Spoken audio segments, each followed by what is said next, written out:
آپ جتنے بیٹھے ہو، میں آپ سب سے ایک بات کا وعدہ لیتا ہوں کہ جو آپ نے قرآن حدیث کی فضیلت سنی ہے، کیا آپ اپنی اولادوں کو اللہ کے قرآن پڑھانے کے لیے مولانا الطاف کے مدرسے میں بھیجو گے یا نہیں بھیجو گے؟ آپ اپنی اولادوں کو بھیجو گے یا نہیں بھیجو گے؟ جو کہتے ہیں میرا ارادہ ہے وہ ہاتھ کھڑا کر کے تائید کریں۔ جو کہتے ہیں کہ ہم قرآن کریم خود بھی پڑھیں گے اور اپنی نسلوں کو بھی پڑھائیں گے، پڑھاؤ گے؟ اپنی اولاد کو بھیجو گے؟ اس مدرسے میں دن دگنی رات چگنی ترقی میں آؤ گے اور اپنے بچوں اور بچیوں دونوں کو بھیجو گے؟ اور سنو، میں آپ سے ایک وعدہ لیتا ہوں، اگر بچے پہلے ٹائم اسکول جاتے ہیں تو پچھلے ٹائم اپنی اولاد کو اس قرآن کریم پڑھانے کے لیے مدرسے میں بھیجو گے نہیں بھیجو گے؟ جتنے ساتھی بیٹھے وعدہ کرتے ہیں، اللہ تعالیٰ آپ کو خوش و خرم رکھے۔ یہ آپ کے فرشتے لکھ رہے ہیں، آپ نے ہاتھ اٹھایا، آپ کو ثواب مل گیا ہے، لیکن ضرور کریں، بچوں کو بھی بھیجیں، بچیوں کو بھی بھیجیں۔ اور میرے دوستوں، میں ایک بات مزید آپ سے کہتا ہوں، سنو، جس وقت آپ کی اولاد قرآن پڑھے گی، آپ کی جنت کا سامان بننا شروع ہو جائے گا۔ کیوں؟ آپ نے اپنی نسل کو قرآن پہ لگایا، اور جب آپ کی نسل قرآن پڑھے گی، شیطان روئے گا۔ کہتے ہیں شیطان سر پہ خاک ڈال کے پیٹ پیٹ کے روتا ہے جب وہ دیکھتا ہے کہ یہ بچہ میری چنگل سے آزاد ہو کے اللہ کے قرآن کا ساتھی بنا۔ شیطان روتا ہے، تو شیطان کو رلانا ہے یا ہنسانا ہے؟ بولیے بولیے، رلانا۔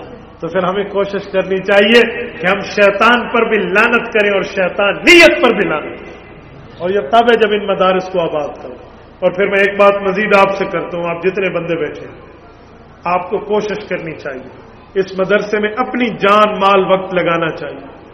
جان لگانے کا معنی، آپ مدرسے کے پاس ہو بھی کوئی ضرورت ہے تو بتائیں، چاہے جھاڑو لگانے کی ضرورت بھی عام بندے کو مل جائے تو سعادت سمجھ کے کریں۔ مال لگانا ہے، مال ہے تو لگا دیں، نہیں ہے تو دعا تو ضرور کریں نا مدارس کے لیے۔ کوئی میں پیسے آپ سے مانگنے کے نہیں بیٹھا، آپ سے اولاد، آپ سے اوقات یہ مانگنے کے لیے بیٹھا ہوں کہ اپنی اوقات اور اپنے اولاد کو اللہ کے دین پہ لگائیں۔ اور میرے دوستو سنو، بہت بڑی بات ہے، بہت بڑی بات ہے کہ جس کی اولادیں، جس کی اموال، جس کی صلاحیتیں، جس کے اوقات اللہ کے دین پہ لگ جائیں۔ مال تو لگتا ہے لوگوں کو، اگر دین پہ نہیں لگے گا تو دنیا پہ لگے گا، حلال پہ نہیں لگے گا تو حرام پہ لگے گا۔ لیکن کتنا فائدہ ہوگا کہ اگر ہم اپنے کمائے ہوئے مال کو اللہ کے دین پہ لگائیں۔ کہتے ہیں ام عائشہ رضی اللہ عنہا کو اللہ کے رسول نے ایک بکری ذبح کرا کے دی کہ عائشہ لوگوں میں تقسیم کر دو، اور غریبوں کو بھیجا۔ حضور پاک علیہ السلام کے گھر بچیاں اور بچے آئے غربا کے، اور وہ اپنے اپنے حصے کا گوشت لے کر جا رہے تھے۔ اللہ کے رسول باہر تشریف فرما تھے، اندازہ لگایا کہ اب بکری کا گوشت ختم ہو گیا، تو گھر تشریف لائے اور پوچھا عائشہ کیا بچا؟ کہ یا رسول اللہ سارا بکرا ختم ہو گیا، صرف بکرے کی ایک دستی بچی ہے، چھوٹی سی۔ حضور نے فرمایا عائشہ سارا بکرا بچ گیا اور ایک دستی ختم ہے۔ اما عائشہ نے عرض کیا کہ یا رسول اللہ باٹا میں نے ہے، مجھے پتا ہے سارا بکرا ختم ہو گیا، ایک دستی بچی ہے۔ آقا نے پھر فرمایا کہ ایک دستی ختم ہے اور سارا بکرا بچا ہے۔ تو کہ یا رسول اللہ اس کی تفسیر بھی آپ فرما دیں، کیا مطلب ہے؟ فرمایا عائشہ جو ختم ہوا ہے نا وہ ختم نہیں ہے، وہ اللہ کے ہاں ہمارے لیے ذخیرہ ہو گیا، وہ جمع ہو گیا، وہ ہمارا بینک بیلنس ہے، وہ ہمیں قیامت میں ملے گا۔ اور جو ہم اپنے لیے رکھ دیں وہ ختم ہے، وہ کیا بچا ہے؟ بھائی اصل تو یہ ہے، اصل تو یہ ہے، کیا مبارک بات کے مستحق ہے جس کا کمایا ہوا مال اللہ کے راستے میں لگے، اور لوگ زکوٰۃ نہیں دیتے، عشر نہیں دیتے، صدقات نہیں دیتے، صدقات واجبہ ادا نہیں کرتے، اور سمجھتے ہیں ہمارا مال ہمارا ہے۔ سنو رب فرماتا ہے یوم یحمى علیہا فی نار جہنم، جو اللہ کا حق نہیں دیتے ان مالداروں کو جہنم میں بخار ہو جائے گا، یحمى گرم کر دیا جائے گا، فتقوى بها جباؤہم وجنوبہم وظہورہم، پھر کاویہ لایا جائے گا جس سے جس کو پگھال کے ٹاکا لگاتے ہیں، یہ فتقوى یہ کاویہ والی چیز ہے۔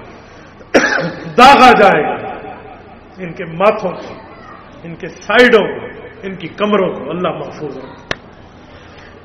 یوں ہوگا۔ پھر فرمایا پھر ایک کام ہوگا، یہ روئیں گے تو فرشتے کہیں گے ھذا ما کنزتم لانفسکم، یہ تمہارا کمایا ہوا مال ہے، کیوں رو رہے ہو؟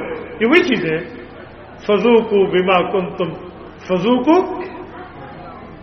بما کنتم تکنزون، آؤ پھر چکھو اللہ کا عذاب جو تم اللہ کا حق نہیں دیتے تھے اور خود کے پاس خزانے جمع کر کے رکھتے تھے۔ میرے دوستو، اسی لیے مال اللہ کا حق ہے، اللہ نے دیا ہے تو اسے اللہ کے اور رب العزت کے راستے میں لگاؤ۔ حلال اپنے پہ لگاؤ، اولاد پہ لگاؤ، ضرورت پہ لگاؤ، منع نہیں ہے، لیکن اللہ کا سالانہ حصہ بھی زکوٰۃ کی شکل میں نکالنا چاہیے۔ ہر فصل جو زمین سے نکلے اس پہ عشر واجب ہے، اس میں کوئی سال کی شرط نہیں ہے۔ ایک ہفتے میں 2 بار آپ کی کہیں پہ فصل آ جاتی ہے تو 2 بار اس پہ عشر ہے۔ کل ما خرجت الارض فعلیہ العشر او عشرین، اگر آپ نے بارانی زمین رکھی ہے کہ پانی فی سبیل اللہ آ رہا ہے اور چیز اگ رہی ہے تو 10واں حصہ، اور اگر آپ واٹر پمپ کے ذریعے، ٹیوب ویل کے ذریعے، نہری پانی کے ذریعے چاہے سال میں آپ پیسے دیتے ہو اس کو، اس زراعت صاحب سے آپ اپنی زمین کو سیراب کرتے 20واں حصہ تو دینا ہوگا۔ کوئی نہیں دے اس پر بیٹھا رہے تو پھر یہی حال ہے۔